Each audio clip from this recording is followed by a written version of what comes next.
To another episode of FOMO Fans. My name is Brian Fanzo, better known as iSocialFans, and it is a Friday. I am recording this on a Friday again. I'm not sure why I keep doing this on Fridays, but I'm excited to be here. Today we are talking really one of my favorite topics of all time.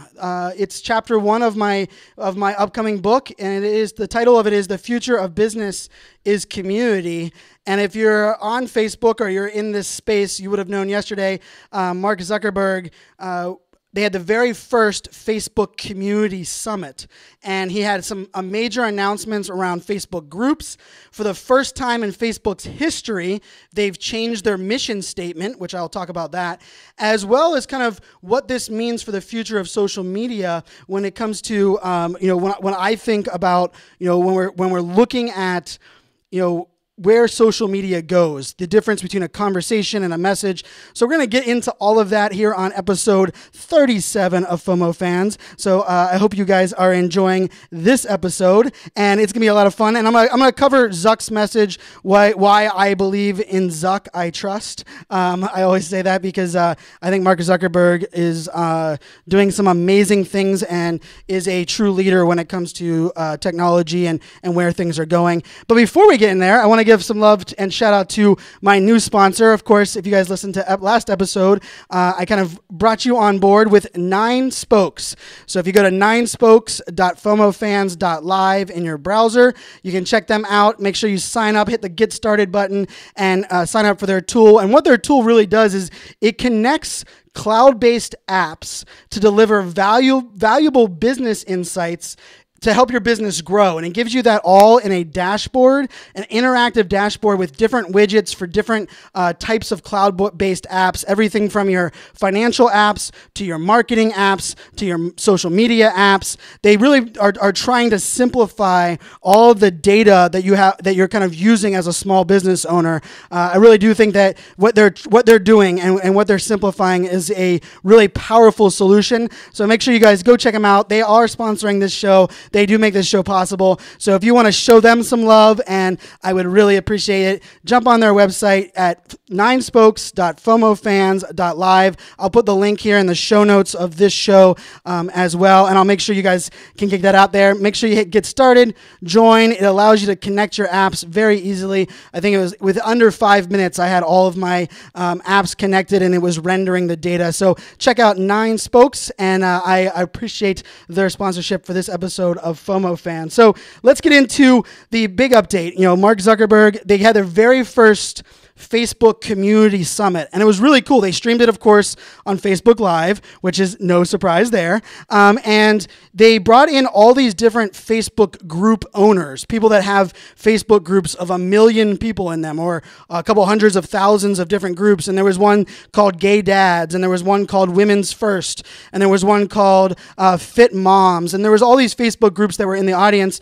And really, Mark I believe, has always been really in touch with the community, really understanding the value of community. But this was a massive step because Facebook's been around for 9 years, 10 years, and they've changed their mission statement for the very first time. And I think, to me, that's a big telling step in a direction of what Mark believes is the future, as well as where he believes they could provide the most value. And what he said was, and this is kind of one of the things that's really interesting when you start thinking about the Facebook mantra.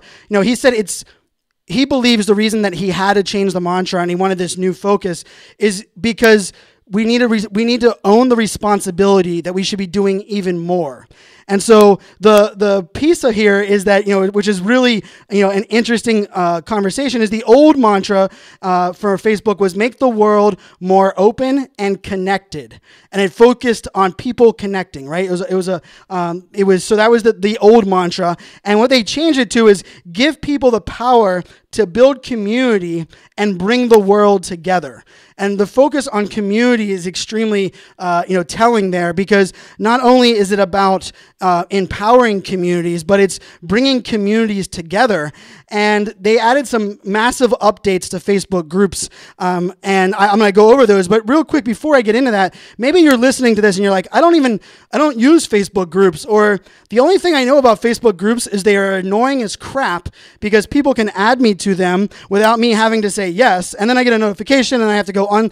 So I know a lot of people have good feelings or bad feelings, and they actually put out the stat that 1 in 8 Facebook users are not engaging in any Facebook group at all, which 1 in 8 is a very interesting stat. I actually think I would have thought it was a little bit higher, but for me, I'm probably a member of 60 Facebook groups, but there's only 2 Facebook groups that I believe have changed my business, that help me and impact my day-to-day life. And that to me is still, 2 of those is still a very valuable piece.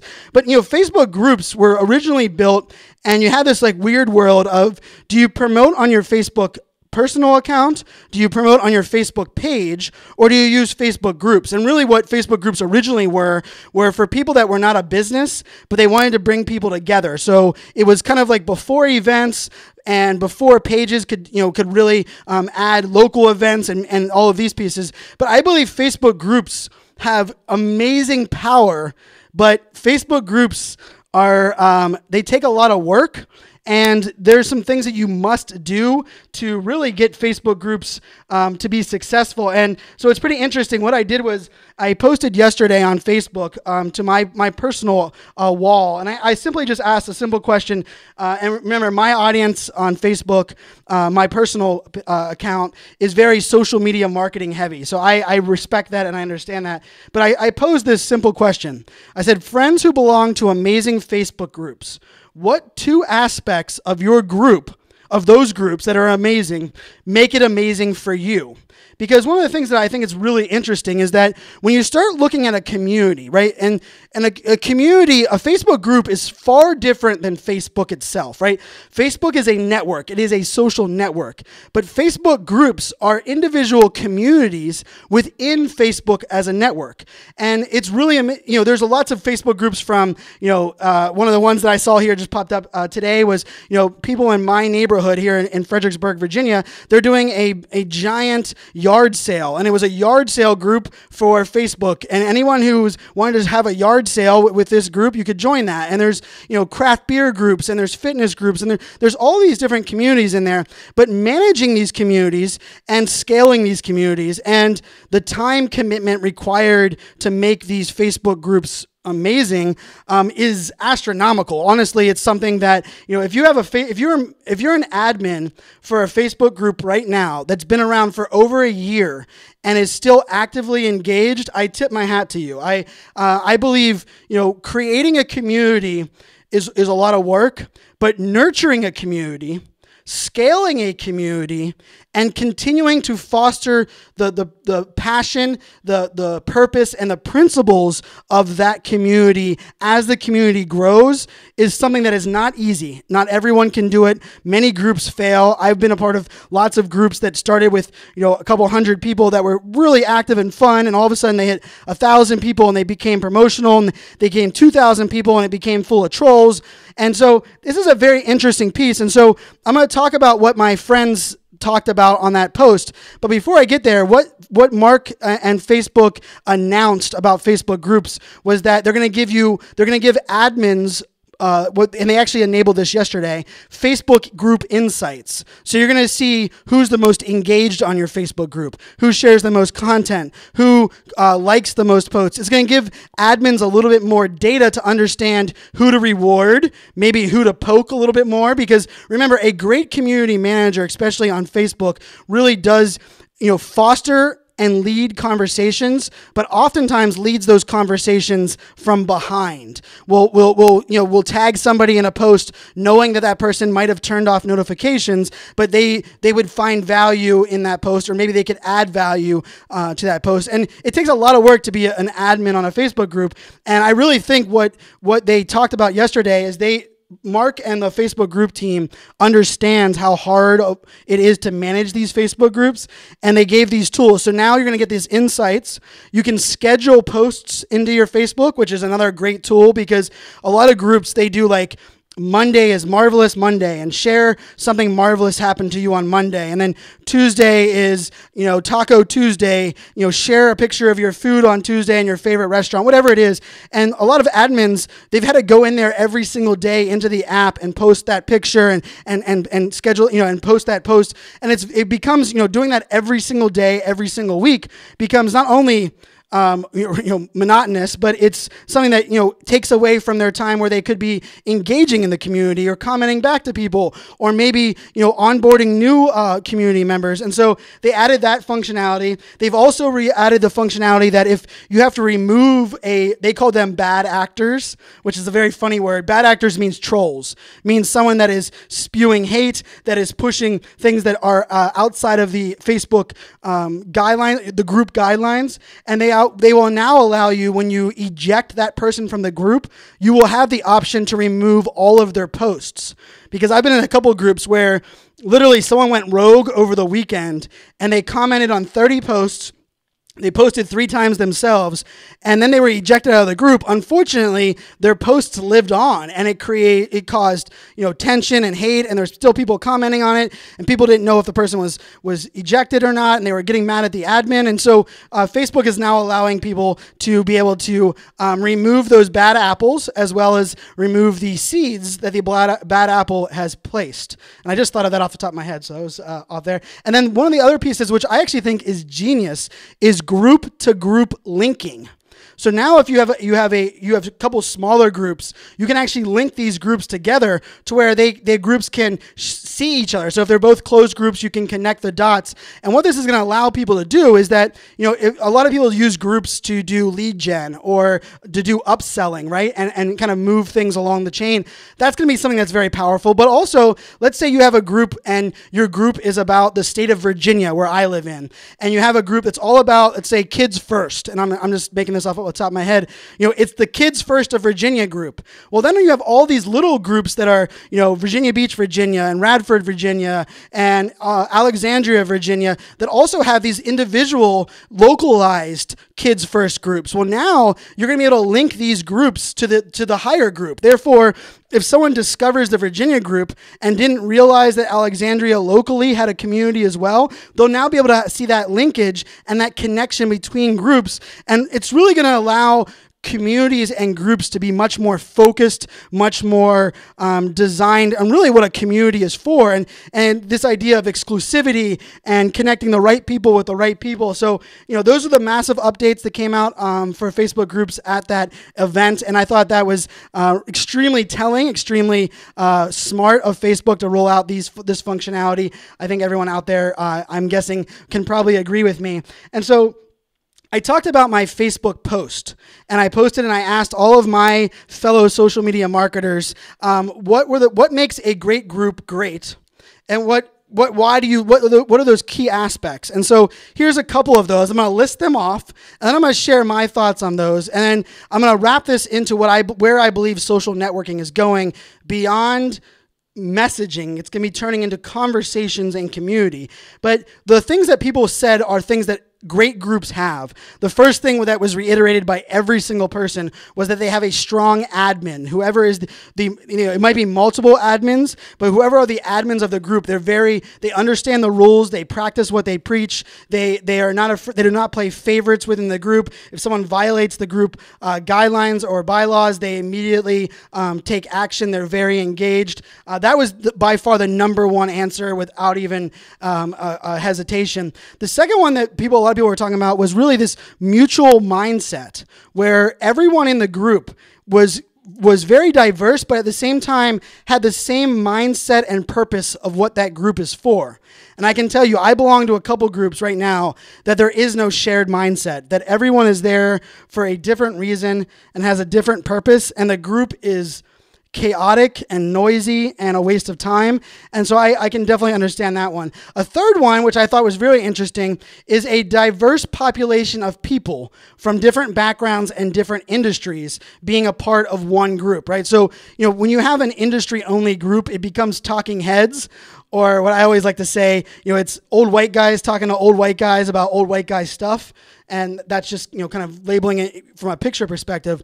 But, I think it is important because I always say that you have to know what you don't know and surround yourself with people who know what you don't. And if you don't have people that are outside of your sphere of influence or outside of your industry or that came from a different background, how are you truly going to grow as a person or as a community? And so I thought that was a very important one. Another one of the things that people said on that post was that it was a positivity focused group. I think a lot of early on Facebook groups were really about almost like the cool kids club, and they would complain and bitch about other people, and they would join together to take down this person. And it was a very we're gonna knock down everybody else to make us feel taller. And now where we're moved with Facebook groups is the groups that are great are groups that are positive, that are inspirational, that are focused on positivity. It doesn't mean they don't share vulnerable things. It doesn't mean they don't share bad news. It means that overall, as a group, the goal is to make people better, make the people within the group better, make the world better, and this true positivity kind of rains down across. Another one that people said was having more than one voice. And having more than one voice, but having them all stay on the same topic or theme. I've joined a couple of groups that only the admin can post. And that's not really a group. That is truly just a Facebook page with a bunch of people that are belonging inside of your Facebook page. Because for a group, it truly does mean that you have to have lots of input, and it doesn't mean that people have to be able to post to the news feed, but sharing different opinions and being able to have an opinion is extremely important one. And then last but not least, on what people said were really important on successful groups was that it was exclusive, but it was also inclusive.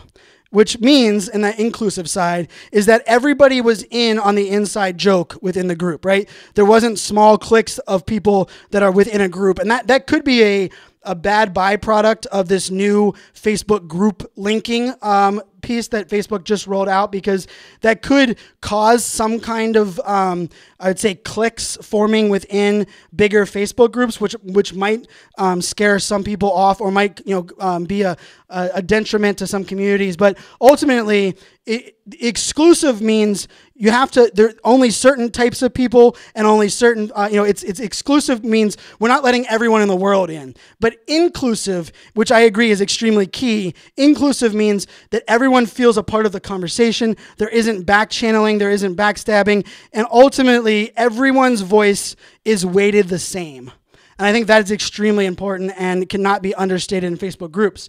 The three things that people said that made Facebook groups really bad, and it's pretty funny because this is pretty basic, but I still belong to a ton of groups that do nothing but all three of these. And the first one is link dropping, where people just post blog posts and links within the group over and over again, and they just share links and really just turns into, Twitter. It turns into a noisy content dump rather than conversations, because some groups are great when they share a blog post or an article. It fosters conversation in the comment section. But for most groups that allow open link sharing, lots of times people, and especially unfortunately in my industry, social media marketing, there's a couple people that will just take one link, their own individual blog post, and they'll drop it in all 30 of the groups that they belong to, because they know that if they have notifications on, that everyone will be notified, compared to if you post it to your Facebook page, you get about 18% organic reach. And to me, this is a disgusting habit. It's not something I recommend people to do. I think that's something that I believe ruins most groups. The second one that people believe is bad and you must prevent to make a group great is self-promotion, which is kind of in that link perspective. But if you, I always say this is the greatest way for me to look at a group and decide if it's a self-promotion group or if it's a group that's about the collaboration and community. Just look at the posts and see if the posts talk about me, if they have the word me or the word I. If it says, I did this, or me, something where they're talking about what I can do or how you can support me. If the word me or the letter I is in the posts where people are sharing, then it's self-promotion, right? It's people talking about how great they are. And I've talked about this a lot. I believe you can celebrate your success in a way that doesn't come across as promotional. And how you do that is you share how you did it and why you did it. And you help other people learn what allowed you to achieve that success so they can come along on that journey with you, therefore celebrating with you, therefore feeling a part of it. And then it's not about you banging your chest and being promotional. Rather, it's you helping other people achieve what you achieved, right? And I think that's way different than self-promotion. Unfortunately, a lot of groups are just a bunch of people that jump in there and say, I'm amazing because I just sold this many. I'm in one group that's it's about funnel hacking, and I swear every single post in that group is all about, hey, I just got 100,000 signups this week by, growth hacking, blah, blah, blah, blah, blah, and aren't I the greatest, right? It doesn't even tell you how they did it. It doesn't tell you what tricks they use, and I'm like, well, aren't we supposed to be sharing the tips track? Like, why would I be in here other than to hear about how great you are, and you're not teaching me anything? And then the third thing that people don't like or are turned off by groups is really an admin that is not active, that does not practice what they preach, or that is all about themselves, right? And I think, to be a great admin on these Facebook groups especially, you really do have to put the community first. You have to value the purpose, but you also sometimes have to run it. And I give a shout out to Scott Stratton. If you guys know Scott Stratton has a podcast called Unmarketing Podcast. Check out the Unmarketing Podcast. Check out I'll put it in the show notes of this show as well. But Scott Stratton been a community builder for years. In my opinion, he's one of the best leaders when you want to listen to how to build a community in the digital space.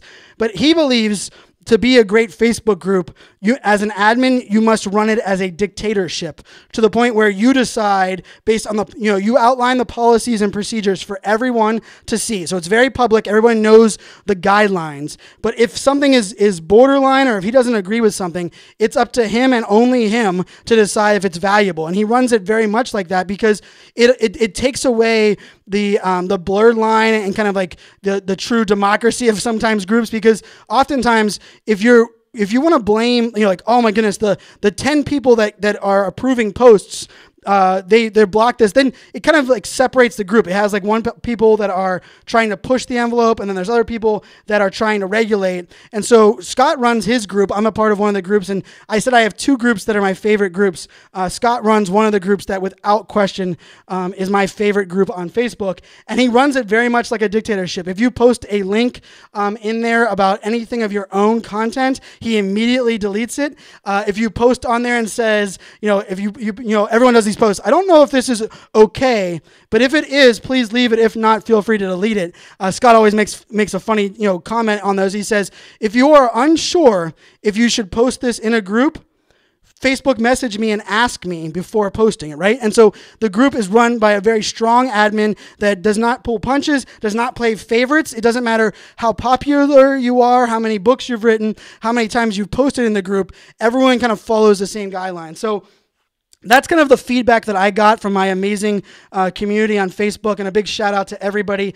I got 190 comments on that post. So a shout out to everybody who commented on my Facebook post to give us all of this amazing insights. But I want to wrap this episode together, and why I believe Facebook groups and the focus on Facebook groups is showing us where social networks are going. There's a reason that most of us hate email. Email is not about a conversation. It is about a message, right? And a message. And unfortunately, when you're thinking about that, messages are really I would say a stagnant piece of content that does not have a life of its own. It does not have a back and forth. It is more of a billboard blast, and then someone billboard blasts you back. And unfortunately, social networks have become very much like that, with the news feed and link dropping on Twitter, and even how we share posts on LinkedIn and all of these other things. But as we're moving this needle forward, we're going to see two massive trends. We're going to see the messaging capability, Facebook Messenger, Snapchat, all of these messenger clients, WhatsApp and Kik, and all of these ones that are out there, we're going to see them grow more into people really understanding that it's about the conversations that happen in social, and social is going to turn much more conversational than it is today.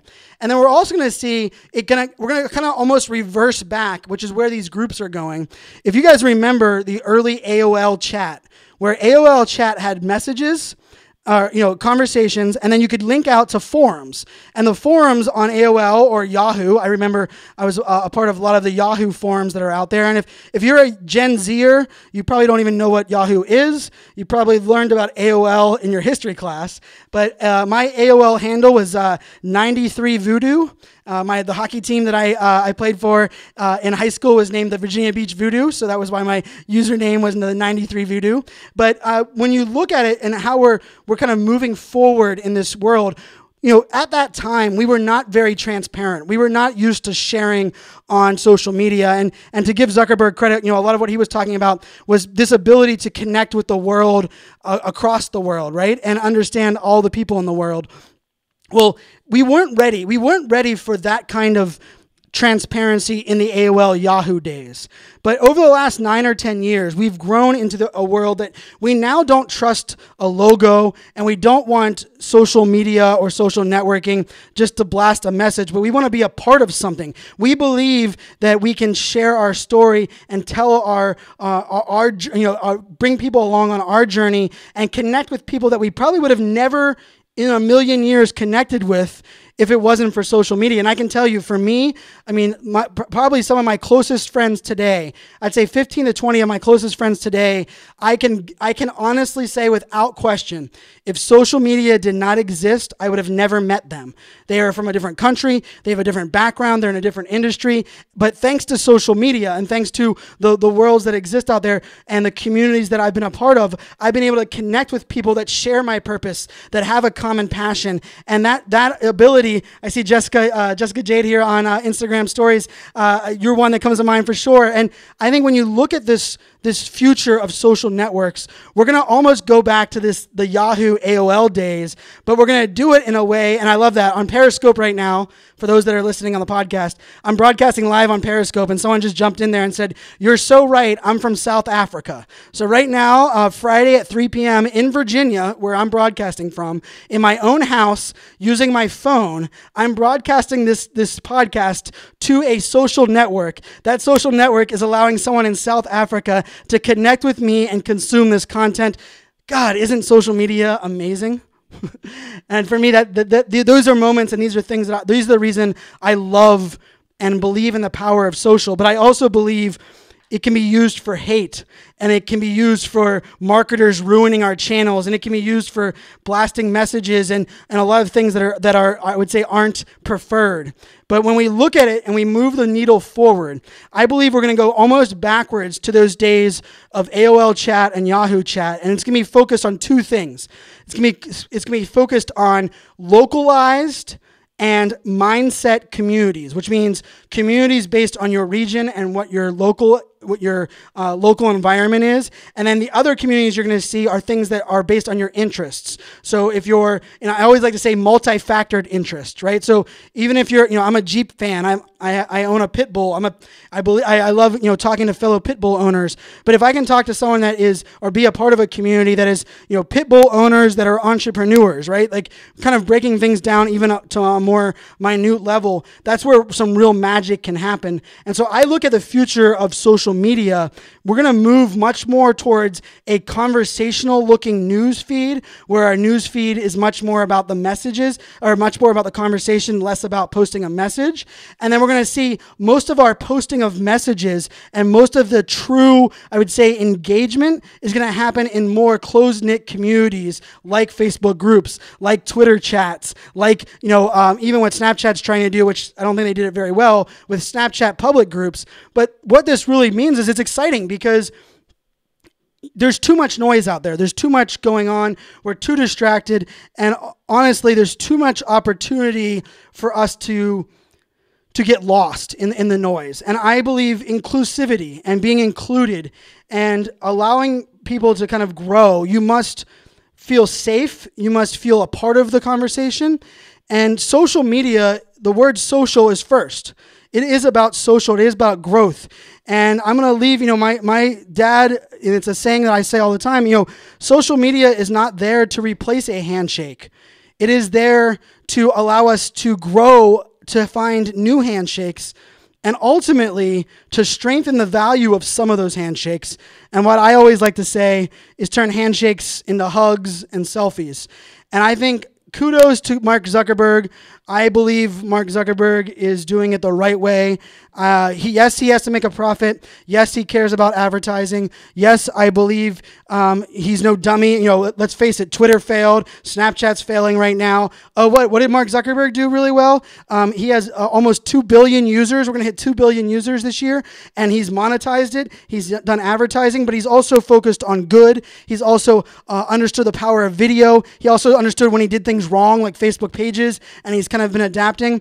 And I really do, I say, in Zuck I trust. I believe Mark Zuckerberg, Elon Musk, and a couple other people today are the pioneers. They are the Steve Jobs of this generation. They are the ones that are going to lead us to do amazing things. And I love when Mark was asked this question yesterday, and I'm gonna wrap this episode up with this, just kind of summarize what Mark said yesterday.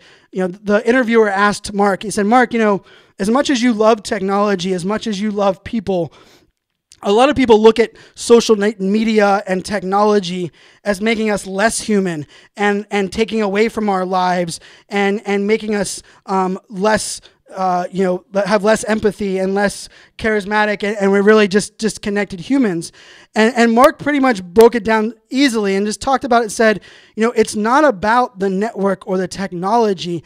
It's about the ways that we can possibly be connected and feel a part of something.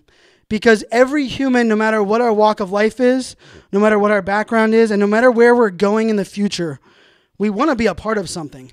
If you're an underwater basket weaver, you want to be a part of a group that has fellow underwater basket weavers. If you are someone that likes to, watch period pieces on Netflix, that's me. That's some vulnerable information that I don't usually share. If you like Rain and you like all of these shows, you want to be a part of something.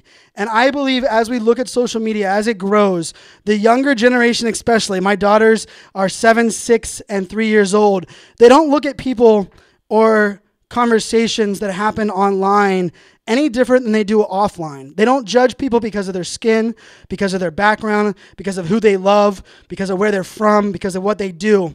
They ultimately care about the conversation, what they can add to the conversation, and what they can learn from the conversation. And I really believe if we start looking at social as two-way, what can I add and what can I take away? Because it has to be both ways. It's not just about blasting your message, and it's not just about consuming and taking other people's message. It has to be about how can I add value and how can I learn to be a better person. And I believe that we are greater than me. But to be a better we, to be a better social community, to be a better Facebook, to be a better world that we live in, we first must invest in being a better individual self. And then we also need to look around us and start surrounding ourselves and participating in communities and groups where we can add value and we can gain value, because I think that's what it's all about. If at the end of the day you can help one person be better and you found one new way to make your life better, I think we would all sign up for that. So kudos to Mark Zuckerberg. Kudos to the Facebook group updates that are out there. I will leave in the show notes some of the links that to the blog post, the link to my Facebook post with all those comments on there. I also will include the link to my sponsor. Shout out to Nine Spokes. Like I said, check them out, ninespokes.fomofans.live. If you are a small business, you must be using your data. You must be leveraging your data to make actionable decisions in real time. You need a dashboard that does that. You can sign up for free, ninespokes.fomofans.live. Ladies and gentlemen, my name is Brian Fanzo, better known as iSocialFans. I truly believe the future of business is community. Start investing in your community today. Start adding value and having conversations where they're having those conversations, because I can promise you tomorrow, the power of community will help make you a better person, help grow your business, and together we will all change the world. My name is Brian Fanzo. Make it a good one.